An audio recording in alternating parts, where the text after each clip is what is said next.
All right, guys, it is time once again for Inspirations.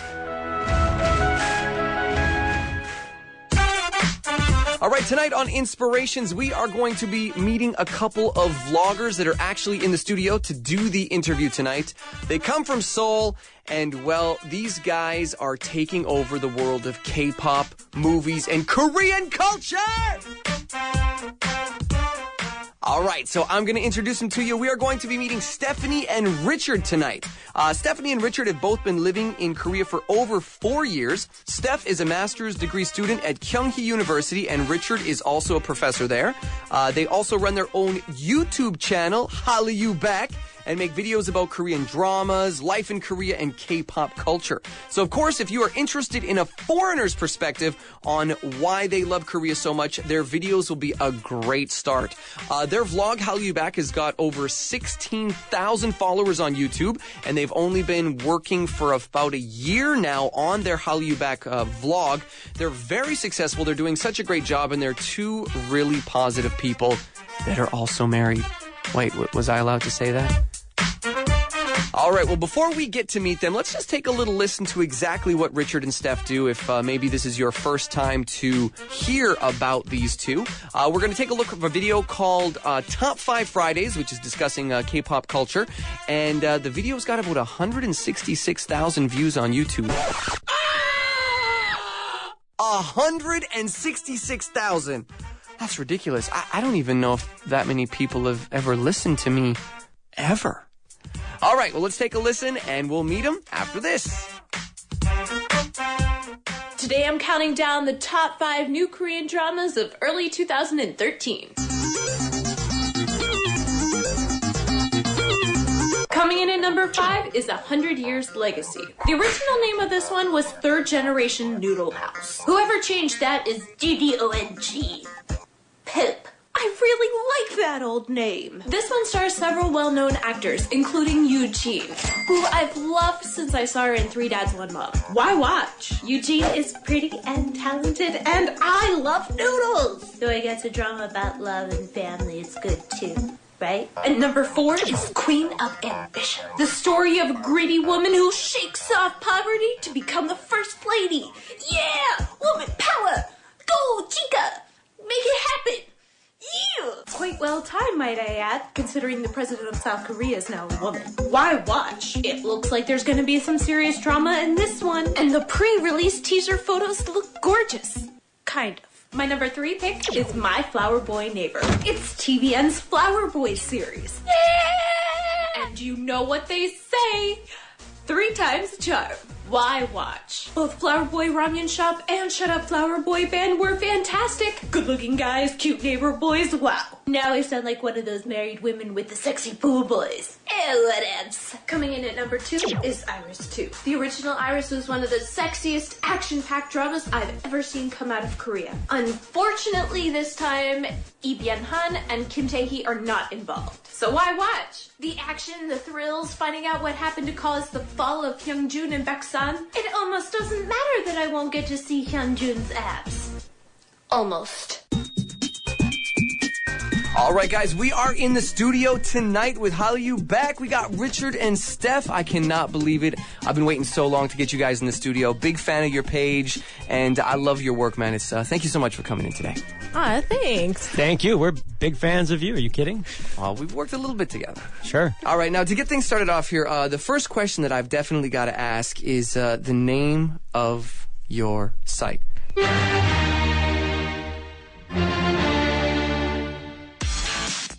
HallyuBack. Am I pronouncing it correctly? Yeah. HallyuBack? Well, where is this coming from? Okay, well, this actually goes back to when I first got started into anime and drama back in 2009. Mm-hmm. We were racking our brains. What can we do? Some sort of Korean drama as Korean wave. And what kept coming up was Hallyu, which it's actually more Hanru, but it's the Korean wave. And they use that to refer to pop culture. Mm-hmm. And so I was thinking Hallyu, Hallyu, Hallyu, Hallyu, and it made me think of the old Gwen Stefani song from 2009 when I first got started into all of this. Gwen Stefani's HallyuBack Girl. Are you kidding me? That's where it comes from? Yeah, that's where it comes from. That is awesome. That is a really good combination. Did you ever think of like having an opening in your show where you would like sing HallyuBack Girl, HallyuBack Girl? I think it's coming. Oh, is it? Yeah, it's definitely going to have to come, especially after this. Yeah, That's we really actually collabed with another YouTuber who has the username on YouTube Chanu Miguk Saram, who is kind of blowing up Yeah, at this she's point. really blowing up. And when we did one video where we collabed with her, the whole time she was like, HallyuBack Girl. And HallyuBack. we were like, we gotta incorporate this more. Cool. Now, when it comes to your page, HallyuBack, how long have you been doing it? And tell me a little bit about the process of like where you were and how you've got to here. Because for all of those who are tuned in and really don't know, these guys are approaching about 16,000 followers on YouTube. It's ridiculous. They're blowing up and they make such good videos. And I just kind of wanted to know, how did you get to here from where you started? Been doing videos for about 4 years now in Korea. In fact, you know that you and I collaborated a couple of years ago on a documentary I we shot did a documentary together. here. Check that out, by the way. Yep. And we decided that after about 3 years of doing documentary stuff that it wasn't as popular as just doing videos on YouTube. And so we started making videos on YouTube about Korean dramas a year and a half ago, and we came up with the HallyuBack exactly a year ago this month. It was September 2012. Okay. And so really since last year this month, so for 12 months, we've been working really hard on making Korean dramas. And now we don't just do Korean drama reviews. We also do K-pop videos and Life in Korea videos for mostly a foreign audience. Okay. Now, also, if people kind of visit your YouTube channel, like, what can they expect to see and watch nowadays? Is it just Korean dramas, or you're really blowing up to other stuff? Can you tell me in sort of some detail of what you're going to be doing? We do different shows. Our number one show is a show called Top 5 Fridays. Okay. We do one Top 5 Friday video every week where we review a different set of Korean drama themes. Like this past week we did Top 8. So we don't just do 5. We do 5, 6, 8, 10, whatever we want. Lee Min-ho dramas. And Lee Min-ho is one of the most famous dudes in Korea drama, correct? Everybody knows Lee Min-ho. Okay. And that's our number one show. But besides that, we are branching off into, now I do a K-pop vlog once a week. I put that out on a Tuesday or Wednesday. Okay. And I just started listening to K-pop. I freaking love G-Dragon. G-Dragon is wicked. Like Crayon, and we play a lot of songs from G-Dragon. They get requested all the time here. Yeah. But I'm a little bit older than the average K-pop listener, and so I watch these things with fresh eyes, and that's the video that I'm doing now is the K-pop vlogs. I've done 2 episodes. People are sort of catching on, like, this is interesting. A guy who's never listened to K-pop in his life, who's been living in Korea for 5 years.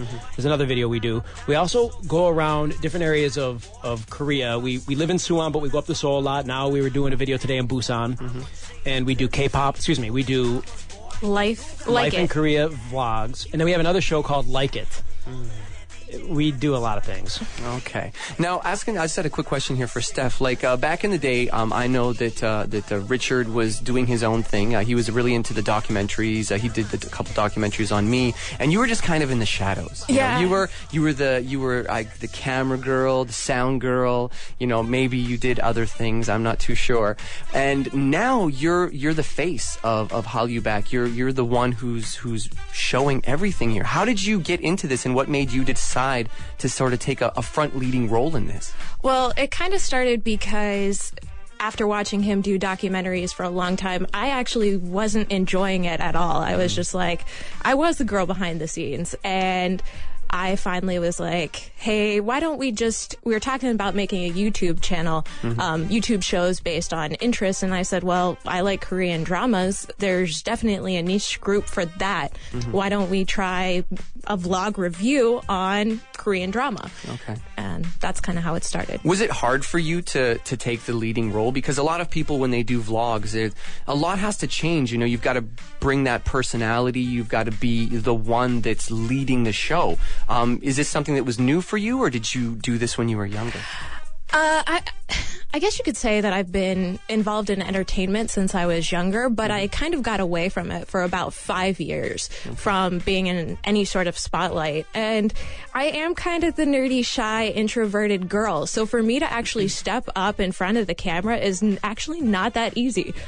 It's been a learning process, sure, for both of us. And I think in the beginning, if you go back and watch our videos from about a year ago, when we were both just starting, her in front of the camera, me behind it, and editing the videos, we've come a long way, baby. With our stuff from a year ago is not the same caliber as we showed you a video right before we started this interview. Right. You know. Well, what's your process like of making YouTube videos? Do you have a good relationship when you create these things? Do you guys argue a lot? Is there a dark side to HallyuBack that maybe we don't know about? I think there used to be, definitely, to be truthful. Yeah. We had a hard time in the beginning really figuring out the way that we work together and what our strengths and weaknesses are. I think more recently, things have been going pretty smoothly. Things are definitely going smoothly in more recent times. But yeah, I mean, it's anytime you start working with somebody, you always have this give and take. And it's one thing to be in a relationship with somebody. It's another thing to have a full-on working relationship where, you know, we work from home. So it's like we're always together. We're always working together. And, it, you know, you have your little tips here and there. But I think that it's actually made us a lot stronger. That's great. Is there a dark side to Midnight Rider? Yeah, she's called Gukjangnim, my executive producer. I talk about her all the time on my show. We have such a love-hate relationship, it's ridiculous. Like, oh yeah, most definitely. But this is your interview today, not mine. It'll be another day.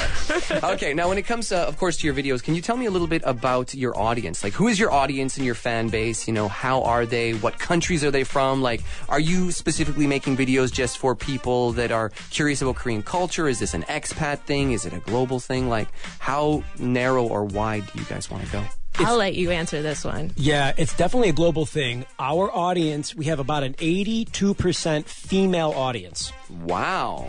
I got to come to a fan meeting. Yeah, well, we haven't had one yet, but you're invited when we do.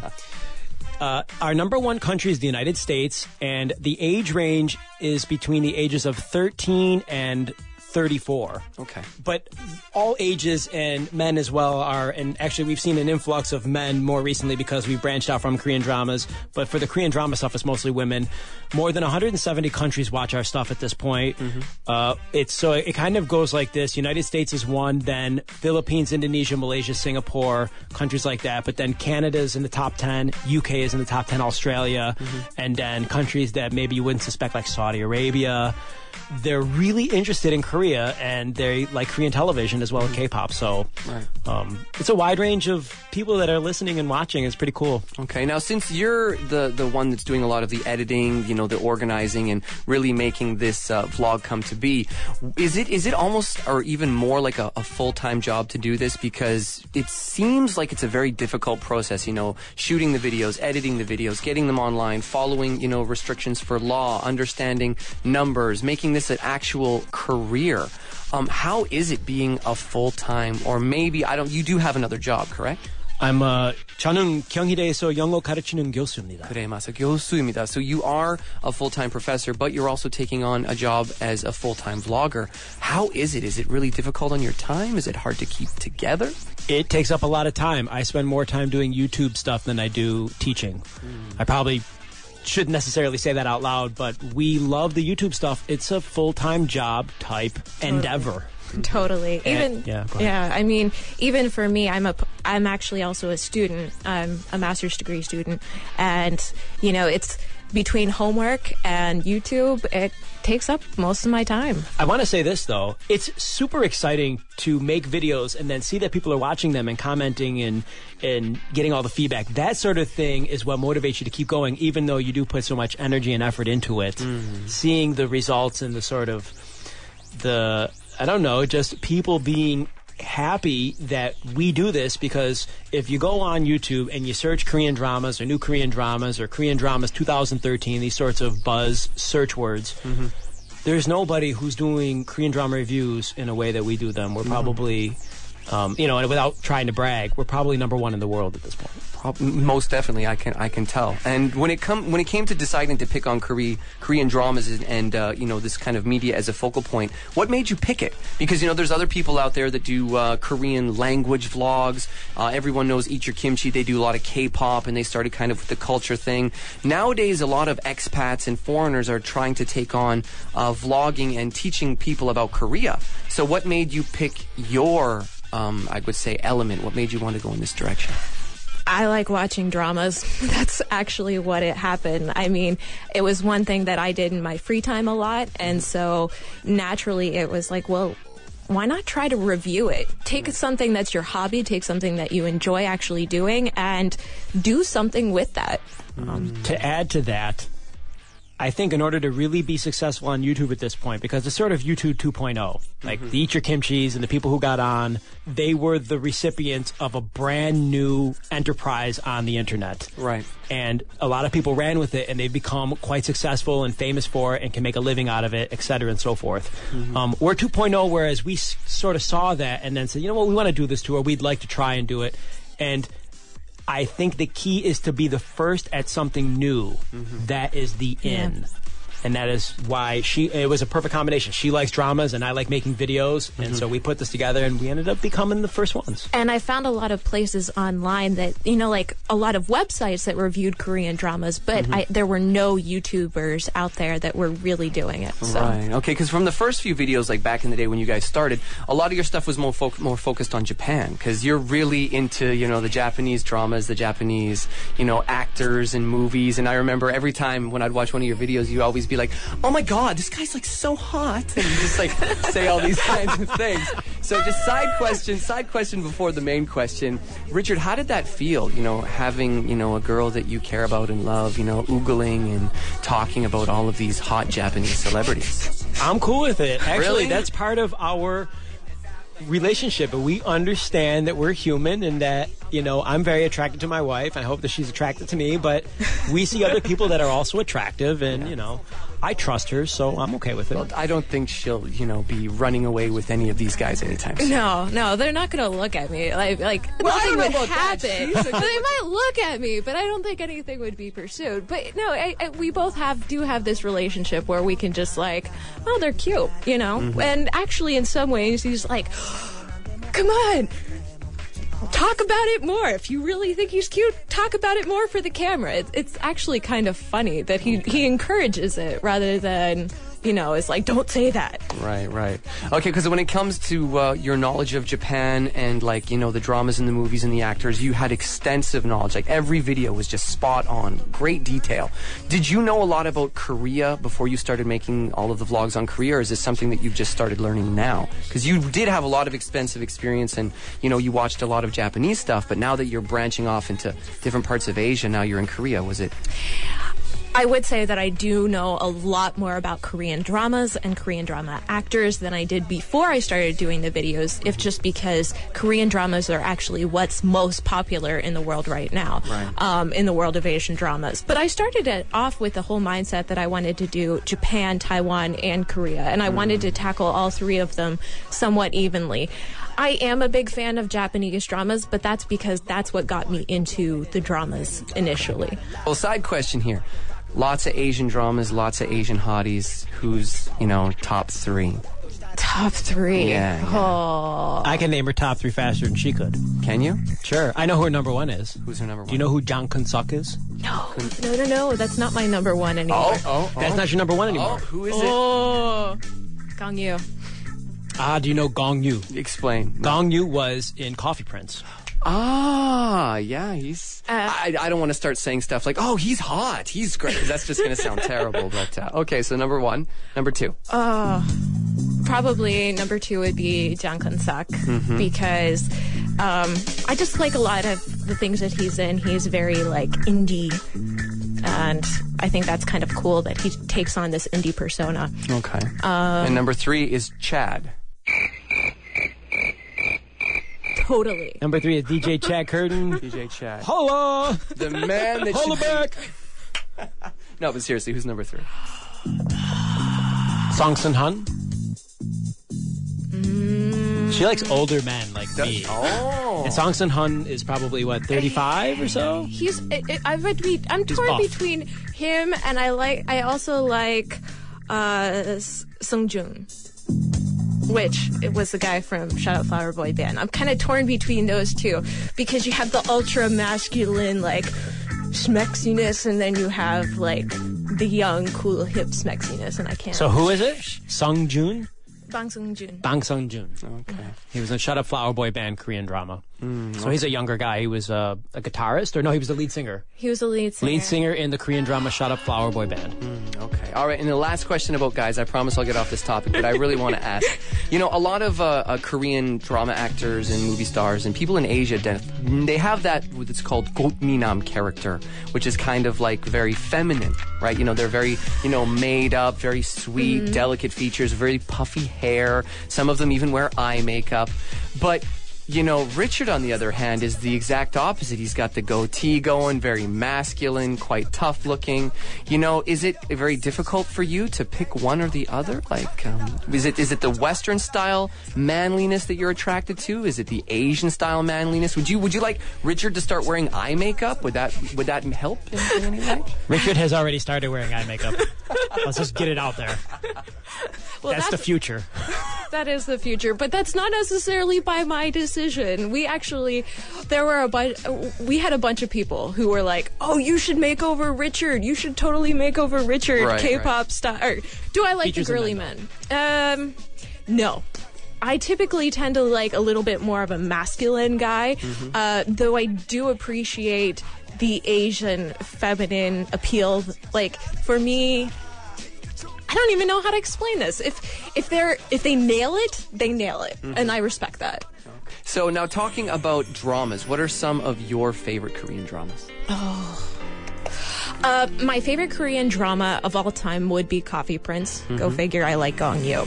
After that, I've recently been watching one that I really liked called The Master's Son. I don't know the Korean title, But it's on TV right now. Okay. and it's a Hung Sisters drama. Other ones I like, I really did like Shut Up Flower Boy Band, which was last December, I believe it came out. And then, Reply 1997 was a really great drama that came out last winter. This month, actually, they're coming out with a sequel to it called Reply 1994. But it's really nice because it's more of a slice of lifestyle, which is not something you see a lot in Korean dramas. Okay. Talking about the videos, the vlog, the future for you guys. You were talking about maybe branching off into Taiwan, doing, things with other parts of Asia. Are you thinking of really doing that and keeping your home base in Korea? Or like some other people, would you actually like to move to a different country, learn more about their culture, and then take on their media and give it to people through YouTube? I want to say that we love Korea. And we're not just saying that to flatter people who might be listening. Like, we really like living here. It's kind of like you. You like living here, don't you? Of course I do. Yeah. And there's something kind of special about Korea in that for us coming from America or from North America, we see Korea as a sort of still uncharted frontier where we can make our own path. And Americans and Canadians, we feel this way also, but I think it's a little bit more hopeful here still. Okay. And, could we go to another country? Yeah, sure, but we haven't really thought about it like that. We can make videos about Taiwan here, but there's just still so much about Korea that we don't know. Okay. And so, will we move? Maybe, but probably not in the next couple of years. Whenever I think of Asia, like Japan, it would be nice, but I can travel there, and that's really great. But I do love living in Korea, and right now the world's starting to really look at Korea. It's getting big. Yeah, I mean, Korea's finally on the map, and people are starting to care, and I just want to help propel that into the future and see that through. So as for your videos, is this something that is just kind of getting popular with the foreign community, or is Korea also taking an interest in what you do? Yeah, more recently, Koreans have been noticing us and commenting on our videos, and we've seen that a couple of our videos have been embedded on different Korean sites where in a day it'll get 4,000 or 5,000 hits. and it'll just spike because Koreans start watching our video all on the same day. Wow. And that's exciting because we live here and we want Koreans to see that we're trying to promote Korea in a way that I think most people here don't know how to promote to the rest of the world. Right. And so using the English language to talk about Korean dramas and K-pop and stuff, we are sort of the connection to the outside world that Koreans prefer and Koreans sort of welcome. Right. And so, yeah, Koreans are watching our stuff now more, and even just recently. Right. Well, that's great. Now, I was also wondering, really quick question here. Have you, or how should I say this? How have you dealt with your fame? You know, you guys are getting very popular. People are subscribing. Have you had any encounters with listeners or people who watch the show? How does it feel now to become like a popular person in the media? I think when this happens, like what you're talking about, right, one thing that people don't realize is how negative some people can be towards you. And this is a hard thing for anyone to deal with, I think. And we do have about, like 2% of people who come onto our channel and they just spit negativity towards us. And not to get into any specifics. Trolls, man. That's what they are. Totally. Yeah. People come and troll on anyone who tries to make a difference or be positive or just be successful. And, yeah, you can ignore it, but I think occasionally I can't even look at it. Yeah. And sometimes you gotta just kind of learn to let it roll off your shoulders. And, but I think other than that, like, just the fact that we're becoming popular, I'm still having a hard time, like, actually realizing it. I'm just like, oh my goodness, look how many hits this video has. Like, we run into the other room and, like, tell the other person, and we're like, have a little, like, little happy dance. Happy dance. Like, when we see things like a spike, like when we noticed this one video that got posted onto a Korean site, then like 4 or 5 other videos got posted, we were just ecstatic. We couldn't believe it, and we were both really excited. I still remember when we got 300 subscribers on YouTube. I was like, oh my goodness, we have 300 subscribers. This is so exciting. I think that you can understand also because you've worked really hard to get where you are. We are kind of in a similar boat, and we weren't always popular. We're still not really popular, but like we really came from nothing. And I think that anyone listening who is, wondering what does it take to be successful, like it takes a lot of hard work. And if you are just a regular person and then you get placed into a position where people are noticing you, you're never going to forget where you came from. That's wonderful. Now, for the future for you guys, are you going to be wanting to take on vlogging as a full-time job? Are you hoping to get into the, tens and tens, if not hundreds of thousands of followers and just pursue this as a solo career? Or are you kind of happy the way you are right now, doing a little bit of teaching, studying, and having vlogging as a part of your life, but it's not consuming your entire life? That's a good question. That's a question that we often talk about that we're still not sure about the answer. And Very true. Yeah, would we like to do this as a full-time job? It sort of is already our full-time job on top of teaching. And would we like to do this on a higher level? Yeah, sure. Because it's just such an exciting thing to be able to participate on the internet by more than just checking my Facebook. Right. Oh, totally. Or watching somebody else's YouTube. We're our own biggest fans, I think. I was like, hey, watch our video, and like I'm sitting there watching it with you. Right. And it's just exciting. So if we could make it bigger, yeah, why not? Well, like I was telling you before, by nature, I'm a very introverted person, and I don't really, I'm kind of quiet. I'm the quiet person in the room. But for me, it's a way to express myself and my thoughts, my opinions, and to share people, like even when we were home this summer, it's a way to share with our friends and our family back home what we're doing, what our life is like, and where our interests lie, and kind of let them in on who we are, because we don't actually get to go back all that often. As for the future, yeah, I think both of us, we see YouTube definitely in the future and growing and building that. Do I not want my business to grow? Of course I want the business to grow. Where the future lies, though, I mean, the future is the future. It's up in the air, so... Well, I wish you the best. I see you guys, going places with this. I'm very impressed. You know, it's only been a year and a half. They started from the hundreds of followers up to now almost 16,000, and it's growing by, you know, hundreds of followers per day. And, you know, I really do feel that what you guys have held on to and what you've started is something that is really innovative, and it's going to take you somewhere I think that you've never been before. Aw, thank you. My opinion. Now, a quick question here since we're on the whole, like, aw thing. What does mom and dad think of all this? Are they proud of you? How do your parents feel about you putting out videos in Korea? Are they like, oh my god, you guys are crazy, what are you doing? It's the internet, you can't make money from the internet. Yeah, and that's another kind of interesting caveat that you bring up. Even with my students, they don't realize that YouTube pays money to people who are successful on YouTube. And, you know, we are still very small in the grand scheme of YouTube world. So we don't make a lot of money on YouTube still. Certainly not enough to pay our bills and live without any other sort of supplemental income. Okay. But that being said, how do mom and dad feel? They're cool. I don't think they really know what we're doing. Yeah, they're still kind of clueless onto the whole YouTube thing. I mean, it wasn't until this summer when we were actually home visiting and they saw us filming in their houses. Setting up our camera stuff and like in the kitchen. And going, watching all right, you guys got to be quiet for 30 minutes while we shoot this quick YouTube video. And then that sort of in their face... what we're doing kind of helps them understand. Yeah, seeing how much work we put into it with the filming and the editing, that's when they finally started realizing, hey, maybe we should pay attention to this.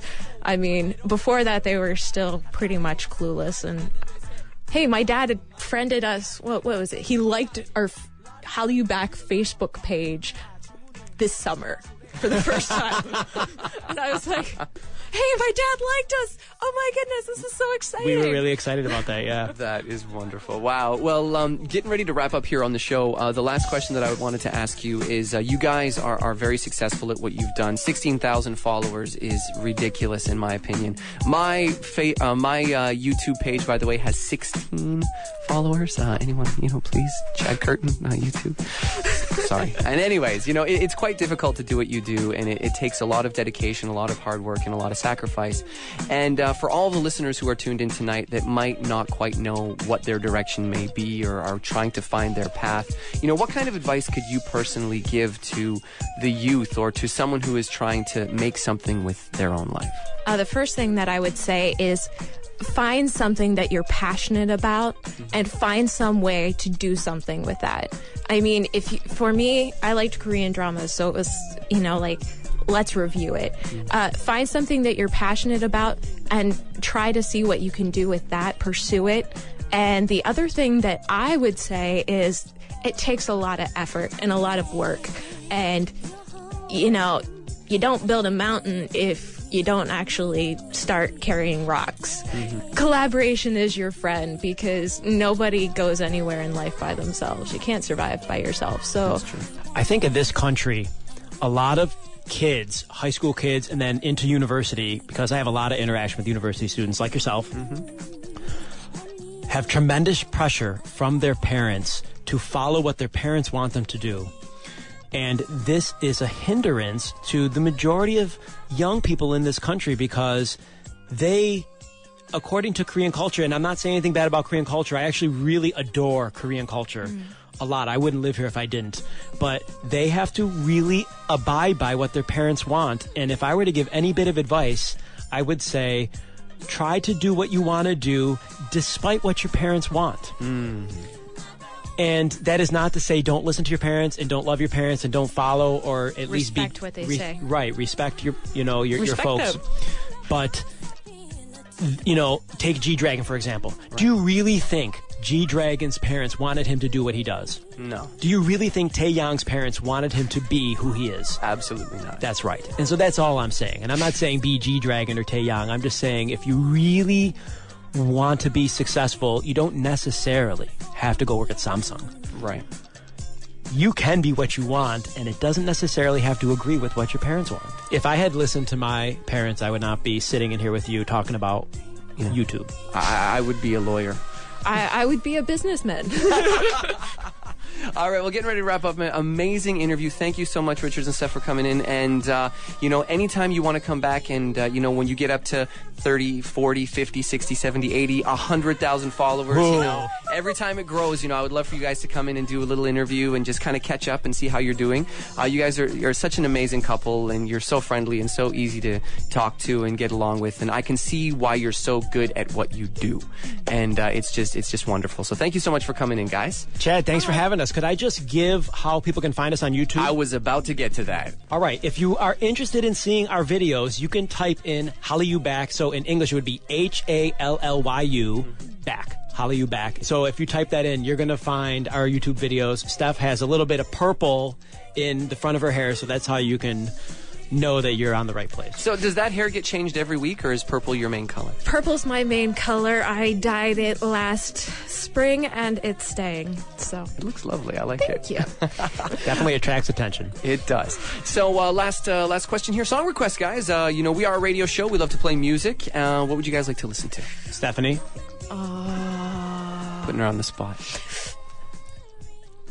Big Bang's Blue. All right. Well, we're going to drop some Blue from Big Bang. And thanks again to Steph and Richard. Follow them. HallyuBack. Check it out on YouTube. These guys have an amazing, amazing site. They're great vloggers. The stuff is so entertaining. And if you're an expat or a Korean or anyone in general, you're going to get a lot out of this stuff. And they're super entertaining. And I got to say, Steph's hella cute. You got to check out.